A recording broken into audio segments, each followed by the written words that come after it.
What is up, everybody? DJ Vincent, Fight for Recovery. So today's video is going to be a little special. I'm doing a story of my life, kind of a story about me. This is actually for my peer support class. We were told that we have to do a presentation about us, and so I'm going to do it in a YouTube video. I'm going to upload it when I get home, and everybody will be able to check it out tomorrow. Instead of getting up and talking in front of my class, I'll just be able to play my video. That's the way I decided to go about this for me. So this video is a story about me, a story about my past, my addiction, and things like that. I'm not going to get super in-depth in all of it. I think that most of us that are watching my videos are interested in Fight for Recovery at all, have a pretty good understanding of where addiction can take somebody. I want this video to be more of a visual, and I want you guys to see where my addiction took me, so that's why I'm filming it in the location that I'm filming it in. I'll give you guys a little bit of a rundown though. So when I was young, I didn't really get in much trouble in school or anything. When I graduated, or before I graduated, I started training, started fighting. I started going places with that. I started traveling a little bit, doing some fighting all over. That was a big part of me and a big part of what I did. And then I think life just happened, and I had friends around me that all started getting hooked on Oxycontins, and some of them were doing heroin and stuff. And me, just being young and stupid, just decided just to try it out. You know, some of my closest friends that were doing those things, so I just started doing it with them. Had no idea what I was getting myself into, what was going on. I didn't know about detoxes or withdrawing or any of that stuff. I knew that we were doing drugs, and drugs are illegal. Didn't quite understand the severity of the illegalness, and you know, I just had no idea what I was getting into. And so before I knew it though, I had a problem. I was a full-blown addict at a really young age. Didn't take me very long. I started with Oxycontins, and then I went to heroin shortly after that, because heroin was much cheaper. It was beginning to get easier to find where I lived, and so yeah. And then I started off by smoking it, and then once again, not too long after that, I got into slamming it. I moved away a few times. I went to the military, came back. Every time I came back, I'd just come into the same places, do the same things over and over again. And of course, you know, I'd get the same result. I'd just be right back on drugs. And then it took a few years of being on drugs before I really got into trouble. First arrest I ever had actually was a raid. You know, I'd never been in trouble before, and then all of a sudden this door's getting booted in at a friend's house, and SWAT team's in there screaming at everybody, and I got a gun pointed at my head, and the shit's just insane. It's loud, it's crazy, your ears are ringing, like it's just nuts. That was my first arrest. I believe it was that one that my mom hadn't known, you know, because I didn't really talk to my family anytime I was using. My parents didn't really know, and then my mom was working at a gas station at the time. Somebody came and set the newspaper up on the counter, and she went to go ring him up, looked at the newspaper, and there's my picture on the front page. That's how my mom found out that I was in a raid, was by looking at the newspaper and seeing her son on the cover had just been picked up in a raid for heroin. But it was just all downhill from there. It got crazy. I just lived this wild ass life. I just running all over the place, getting into fights, getting high every day. Just wake up every morning. That was my whole mission. I'm on my phone. I'm just looking for drugs, and it just kept spiraling over the last 10 years. It just got worse and worse and worse. And so, you know, it wasn't until the last couple years that it got really bad, and that's where I'm filming, in the location I'm filming at. So like I said, I want to give you guys a visual. I want you guys to truly understand and get a better idea of where I was at in my life and where I'm at now. So actually, let's just go ahead and start walking. I'm taking my Monster. Alright, getting out of the truck. So, like I said, just a lot of stupidness, a lot of being reckless when I was young. I think most of you, like I said, probably have an understanding of where someone who's young and on drugs, the way they would act and the things that they would do. So I don't really have to get super in-depth into those things, but not everybody has it the same as me. Not everybody goes about it the same way. Some people are able to do drugs and they still have a house and they still have a home to go to every day. And you know, I put myself in a position where I didn't have that. I have really good family. None of my family are on drugs. That was not an issue for me growing up. But you know, when I was getting high and I was being stupid, they weren't gonna let me in their house, which is understandable. I would just steal their shit and leave. Then I had kids. Once I had kids, I moved to Tennessee and I was clean, which I was clean from heroin, but I'd be drunk at 9 o'clock in the morning and then go to work, and that was sobriety to me. So had my kids in Tennessee, moved back, and after a few months of being back in Havasu, once again talking to the same people, doing the same things, and I got right back into the same shit. And just from there, that's when it got the most out of control. My kids were living with my parents. I actually called my parents, told them that they need to come get the kids because I was in bad shape, and at that point I was on probation. I was already on the run from probation and knew that prison was in my near future, which that did happen. I did end up in prison. Did a short stint in prison, but that wasn't enough for me. That didn't bother me enough. But this shit just freaks me out just even being here. So I get out of prison and continue doing the same things, continue going back to my ex-wife and just repeatedly doing the same shit over and over again. And this is where it finally led me. So where I'm at right now is actually the tunnel I would go to when I had nowhere to stay. I wouldn't necessarily say that I lived here, but I had burned so many bridges and just done so many stupid things that I would just have nowhere to go. Baby mama would be, I don't even know where. My friends at this point, when I'm just like, hey man, I'm in a tunnel and I got nowhere to go, my friends that I was doing drugs with and stuff, they wouldn't message me back. They're like, well, that fucking sucks for DJ, so there was several nights. I actually have an arrest for an illegal camping charge because I was homeless and because of where my addiction took me and because of the choices that I made myself. But just this last year, so I've been like 7 months clean now.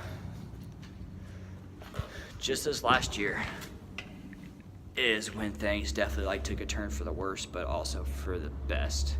So I found myself staying in this tunnel quite a bit. Most of the time I wouldn't sleep. I was too high on meth to sleep, so it's not like I'd come under here to sleep, but I'd come under here, I'd sit down, and this is where I'd be all night. Next day, wake up, wasn't concerned about where I stayed, wasn't concerned about any of that stuff. I was concerned about how I was gonna get high. So I'd be right back on my phone. There's a grocery store right here, right outside of this wash, and I would just leave. I'd go into that grocery store, I'd steal food, and then there's a Starbucks in the same parking lot. I'd go to that Starbucks to use the Wi-Fi and be on the Wi-Fi to just, continue my search for drugs, and that's all I cared about.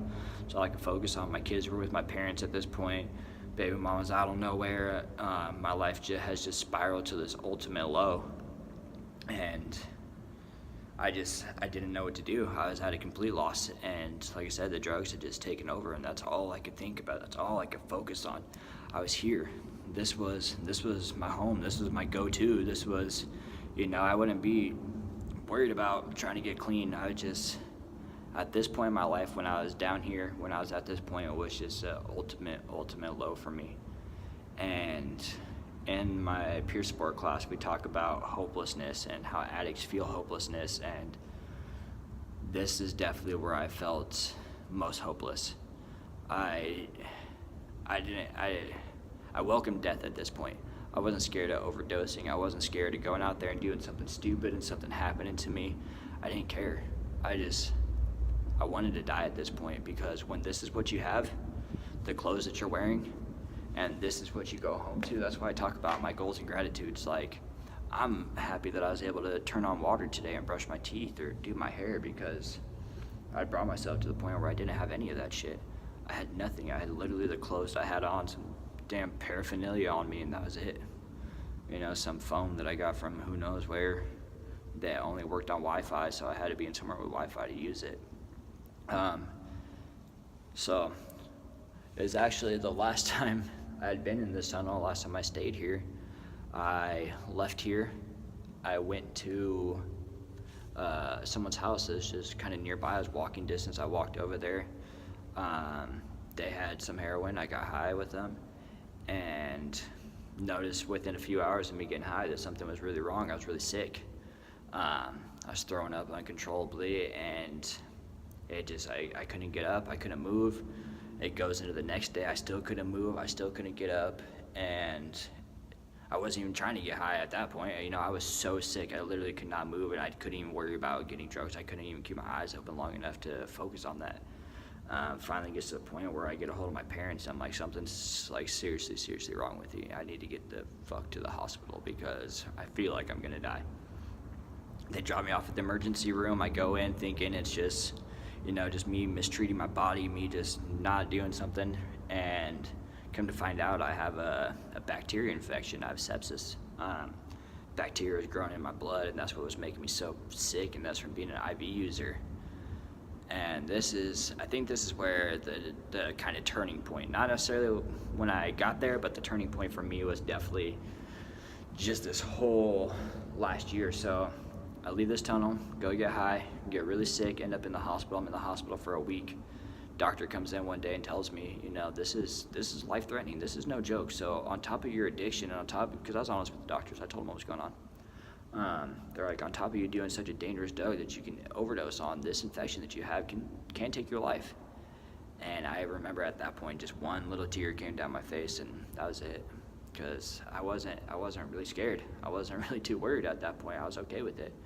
You know, at 27 years old, I wanted to die. And like, I truly meant that, because once again, this was it. This is what I had.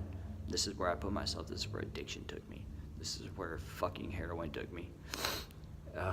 You get worked up just even thinking about it, and just even being in here just sucks. I'm in the hospital. I got high every day in the hospital. I didn't care. You know, like I said, once again, the most hopeless and low and rock bottom I've ever felt in my life was being at this point. You know, if I got released from that hospital, you know where I'd go? I'd go to find drugs, and then I would have came back here, and I would have sat down right here, because it's dirt right there. So I'd wait until it turns into pavement. I sit down where it's pavement, you know, and I would just sit. That was it. I'd sit here and I'd stare at these walls. I'd stare at everything around me for hours. No Wi-Fi here, so I wasn't using my phone.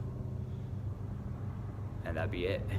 I think about everything. I think about my whole life, and just all I could think that would be best for me would be just to not be around anymore, and just go ahead and just end this fucking miserable life and not do this. So I'm in the hospital. I kind of checked myself out. They were like, well, we could send you. I'm like, later. I'm gone. You know, I'm checking myself out. Even if you guys aren't doing it, I'm not. I get out of jail, and a couple days later, I came back here a couple times, and then a couple days later, I'm walking somewhere with a couple other people, and somebody jumps out of their vehicle, rushes my friend, and goes to hit him, and I jump in, and we get into this big brawl in the middle of the street. Like I said, at this point, I'm reckless, I'm careless, I don't care what happens to me. I don't care if this guy pulls a gun and shoots me in the face, I just don't. So I find myself like stomping on this guy's head in the middle of the road, and I just didn't care. I was so just lost in my life, and just so hopeless and just miserable, and I just didn't care. End up taking off, running. Cops find me pretty damn fast. I get arrested. Once again, I go before Judge K. I see him once again for my 15th time, and he finally sentenced me to rehab. He's the one that said, all right, either you're doing 6 months in the county jail, which I've done enough stints in that stupid ass jail, like I was not wanting to do any more of that, or you can go to Marina Point. I didn't really know anything about Marina Point, didn't know anything about the rehab. I knew there was a rehab in Bullhead, but that was it. You know, I never took my services serious before. Even when I got out of prison and stuff, the classes I took at Southwest were just to get through it, just to satisfy the judge, and so that way they'd leave me alone. I guess I never to Marina Point, and that's where you guys know from my other videos that something just clicked for me, something changed, and now I'm at where I'm at today. You know, I can't be grateful enough. I have an amazing relationship. I have connection with my family again. I see my kids all the time. My kids come spend the night with me. I have this amazing life, and I'm still on this journey, and I'm still moving forward from here. I no longer have to come to this fucking tunnel and do any of this. I can't. I barely even made it to where I'm at. And so I just said I just can't be grateful enough for where I'm at today. I pulled up in my vehicle. I have my phone on this little tripod thing where I'm filming this video. So now I got through Marina Point. Everything was amazing. I learned a lot of stuff. I went to outpatient. I was really actively engaged. I put myself in a ton of classes. I did everything I could there, and now I'm at where I'm at today, which brings me to this RSS class with you guys. So you guys are gonna be sitting in class tomorrow watching this video, and yeah, so really, I can't express my gratitude enough. I can't say how happy I am. And when I say that there's light at the tunnel, literally, there is light at the end of this tunnel. And we can do whatever we want in this life. I am now, just from a few months ago, living in here, staying in here, to now I own Fight for Recovery. I have a clothing line. I have my YouTube channel. I have this amazing relationship with an amazing girlfriend. I'm really close to my parents again. I'm really close to my kids. Life doesn't have to be like this, and the reason why we're in these classes, in this RSS class, is to be able to help people that felt like me, that hopelessness, that just life's never going to get better, and they're just welcoming death, and they don't want to be around anymore. They just want to die at that point. And so I don't know where the future is going to take me. I don't know what's going to happen after this class. I have goals, I have ideas where I want to be, but I can't guarantee for sure. We don't know where life's going to take us. All we know is that it's just one day at a time, one moment at a time. I can't worry about all the what ifs and all these other things. I just got to focus on DJ and what DJ is doing now. But I really just wanted you guys to get a visual of my life and my story and where it took me and where I'm at now. So I think that's pretty much all I got. I'm really excited about these opportunities. I'm really glad to have been in a class with you guys. This was amazing. Chaz, thank you so much, man. You always teach me a lot. Every time I'm around you, you teach me something new, and I do just want to let you know that anytime I say the name Chaz Martinez, it makes someone smile. Anytime. So, yeah. So thank you. Thank you, Southwest Behavioral. And yeah, I think that's all I got. So I'm going to go ahead and get the hell out of this damn tunnel now, because this place just freaks me out. All right, guys. I will see you guys tomorrow. And congratulations to everybody in my class, and I look forward to working with you guys in the future. And yeah, laters.